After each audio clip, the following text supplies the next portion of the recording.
த Lord. 19ஆம் சங்கீதம் 9ஆம் வசனத்தின் பின்பகுதி என்ன கூறுதுன்னா, கர்த்தருடைய நியாயங்கள் உண்மையும் அவைகள் அனைத்தும் நீதியுமாய் இருக்கிறது. 10ஆம் வசனம், அவைகள் பொன்னிலும் மிகுந்த பசும் பொன்னிலும் விரும்பப்படத்தக்கதும் தேனிலும் தேன் கூட்டிலிருந்து ஒழுகும் தெளித்தேனிலும் மதுரமுள்ளதாக இருக்கிறது என்று கூறப்பட்டுள்ளது. கர்த்தருடைய நியாயத்தை பற்றி கூறப்பட்டிருக்கு. சரிங்களா? இப்போ அவருடைய நியாயங்கள் எப்படி இருக்கான்? உண்மையாக இருக்கான். அதே போல் அவைகள் அனைத்தும் எப்படி இருக்குது? நீதியாக இருக்கான்.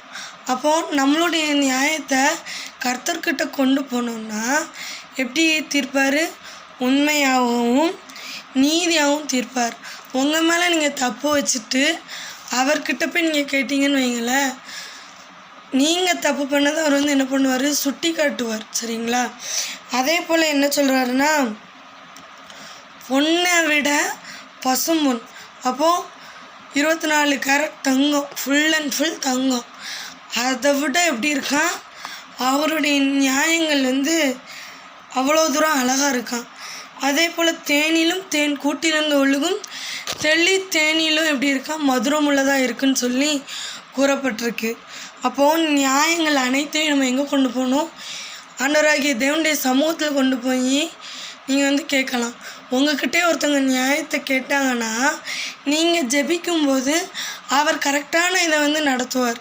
ஏன்னா தானியேலுக்கு சொப்பனத்தை ஆண்டவர் ராஜா கேட்கும்போது ஆண்டவர் ஃபுல் சொப்பனத்தையும் சொல்லி அதோட இதை வெளிப்படுத்தினார்.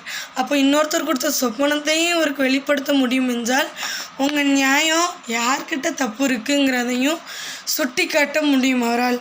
அதே போல் கர்த்தருடைய நியாயங்கள் பற்றி 8ஆம் வசனத்தில் கூறப்பட்டிருக்கு.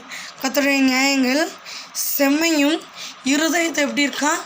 சந்தோஷிப்பிக்கிறதுமா இருக்கான். அப்போ செம்மனா அழகான ஒரு இது கூட சொல்லலாம், இல்லைன்னா நேராக கொண்டு போகிறது. சரிங்களா? அழகாக நீட்டாக நடத்தி கொண்டு போகிறார். அப்போது அவருடைய நியாயங்கள் எப்படி இருக்குது? இருதயத்தை சந்தோஷிப்பிக்கு. எப்படின்னா உங்கள் பக்கம் நியாயம் இருந்தால் உங்கள் இருந்தையும் சந்தோஷமாக இருக்கும். அதை தான் கூறப்படுது. அதே போல் அவர் என்ன சொல்கிறாரு? அநேக நியாயத்தை பற்றி ஆண்டவர் கூறுகிறார். எனவே நீதி உள்ள நியாயாதிபதி நியாயத்தை கரெக்டாக நடத்துகிற தேவனாக இருக்கிறார். எனவே உங்களுடைய நியாயங்கள் கர்த்தராலே விசாரிக்கப்படும். ஆமென். கர்த்தர் தாமே இந்த வார்த்தைகளை உங்களோடு பேசியிருப்பான்னு சொல்லி விசுவாசிக்கிறேன். கர்த்தர் உங்களை ஆசீர்வதிப்பார்.